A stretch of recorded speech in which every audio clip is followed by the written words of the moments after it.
Worked on a few things in July, starting with the quest system. Now, how did the quest system come about? Why do we have a quest system? We have a quest system because I needed a way to introduce the first character into the village that you're going to interact with. And this is important because that character is going to act as your main source of information. It's going to introduce you to the game, how the game's going to play out, what her role is in it, and that still doesn't answer the question, like, why do you need a quest system? So in which case, the whole point of the quest system is that I want to add a few opportunities where a person can actually give the character quest, optional quests, side quests, as the game progresses, and then you can do them and get rewards along the way. So as far as where that goes, if that'll turn into an actual quest journal or if it's just kind of side quests, I'll figure that out with time. But for now, it's something that will just at least happen behind the scenes and continue the game onward. Just kind of make things easier. Now, as I started to work through the first quest, which is Save the Girl, you arrive inside the village and you keep going past the village until you start to hear some screams. Once you hear some screams, you realize that somebody's in the corner, they're terrified, and they're surrounded by a bunch of mushrooms, which will act as her captors. They're basically harassing her, and your goal is to go around and save her. After you save her, she'll give you some information of kind of what happened to the land, like why did they just suddenly show up, and will basically assign you your first quest, which will be help rescue some of the citizens because they are no longer there. Where are they? And they're out in the outskirts of the village, in which case you have to go out and explore and save some of them. Anyway, as I started to work through this, I did run into a few issues. First, when trying to register the captors with my existing patrolling system, I ran into some issues with it because it was meant to be a patrolling system for a group of people, and unfortunately I never considered the possibility that I am going to have a patrol group of 1. The patrol groups were expecting patrol groups of 2, 3, 4, and so on, which caused a few other issues, but I was able to quickly adjust that and fix it. Then I had another issue with Mixamo and adding the terrified animation to the character. Luckily, it wasn't too big of an issue, got that fixed and squared away. The real trick was trying to make sure that she still transitioned from her regular basic animations into the terrified animations and then transition back, because I'm trying to integrate that with what's already there, which is UCC or OPSIF's Ultimate Character Controller. So it's not heavy modifications. One of the assets that I use is known as BGDB. My background comes from enterprise software, working on websites that scaled up for like a bunch of people to use, basically. With that said, I feel very comfortable with things like databases, and I'm trying to leverage that as much as possible.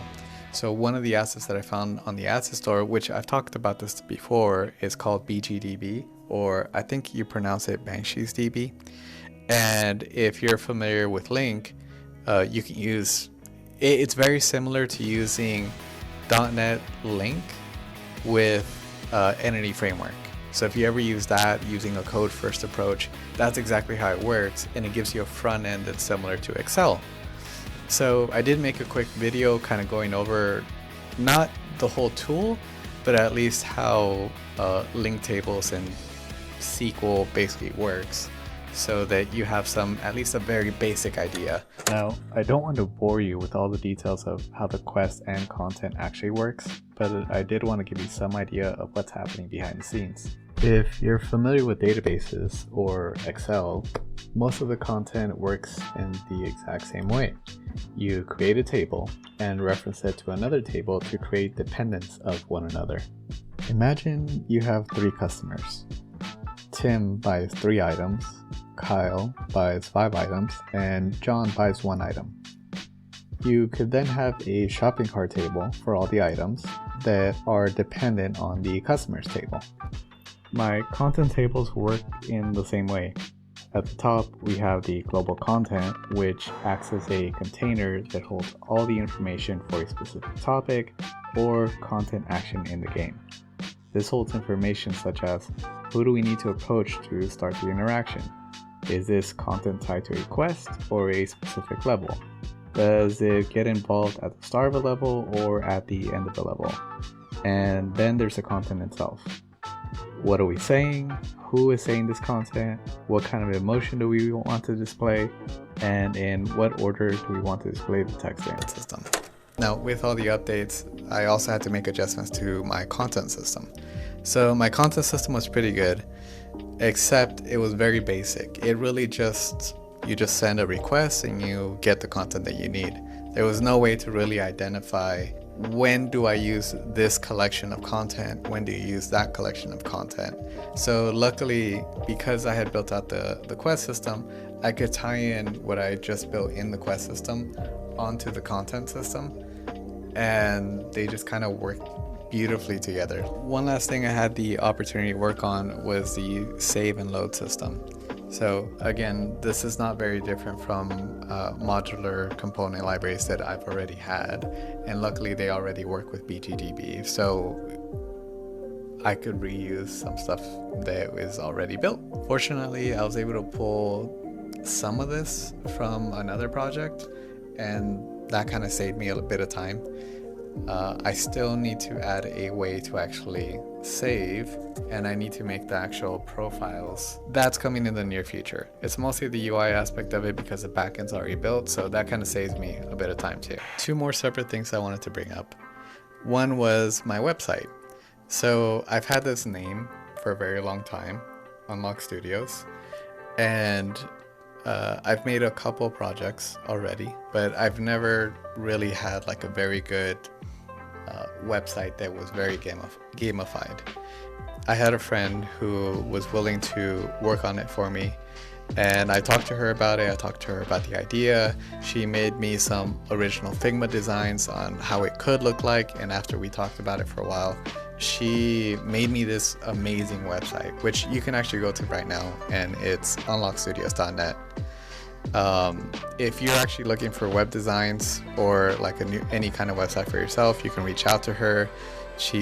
I'll post her link here in the video, and yeah, she is amazing and super easy to work with. Feel free to reach out to her. One last thing I want to bring up is mentoring. Over the years, every once in a while, I run into someone or at least a couple people, and that usually after talking a while, we kind of start this mentor-mentee kind of thing. Basically, I've mentored maybe about like at least a dozen people or so by now, at different aspects. Some are related to their career, some are related to a few other things. There's somebody who was pretty cool. They're working on their own project. Luckily, I asked them for permission if I could talk about their project. His name is Steven. He's been working on this for a while with a few other people, and his project is called Revenge Fishing. And it's a really cool idea. There's a bunch of fishermen, and the fish are basically upset. So you play as a whale who's basically taking revenge on the fishermen. So he will go out, find the hooks, and push him in, then he eats them. Anyway, it's a really cool game. He's still working on it. I'm sure it'll be out sometime soon. But if not, I will definitely mention it in one of my videos later on. After Steven and I have talked for a while, he offered if he could do some work and help on this project, and I thought, hey, why not? That's amazing. He's already done a few things, like taking a look at the project, what it's capable of, and right now we're just kind of talking through story elements and trying to figure out how the project could look like in the long term.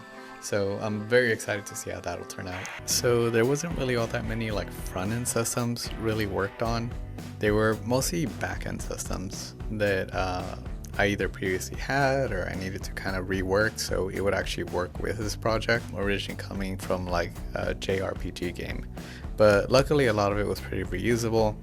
I think the only one that was really like front end was the Save the Girl quest, which was trying to introduce her into the scene so that we'd have some way of talking to a player and informing them of what's going on with the world. And it's not even completely done. But the good thing is that now that these systems are in place, they can actually be used for other aspects of the project as it keeps evolving further and further. So that's good. and I'm happy about that. So now that means we could focus a little more on content. We could focus on the next scene afterwards, which is actually started. So I did start the next scene afterwards, but I need to kind of define how the replayability of the game's going to look, how fun it's going to be, and what can some of the players actually do while they're there. They can fight, they can shoot an arrow, but they have no way of activating the other abilities of the player that's basically already there, but yeah, I don't have a way for them to activate it yet. Anyway, I appreciate you guys hanging out, I appreciate you guys watching my videos, and yeah, until next time, take it easy. Peace.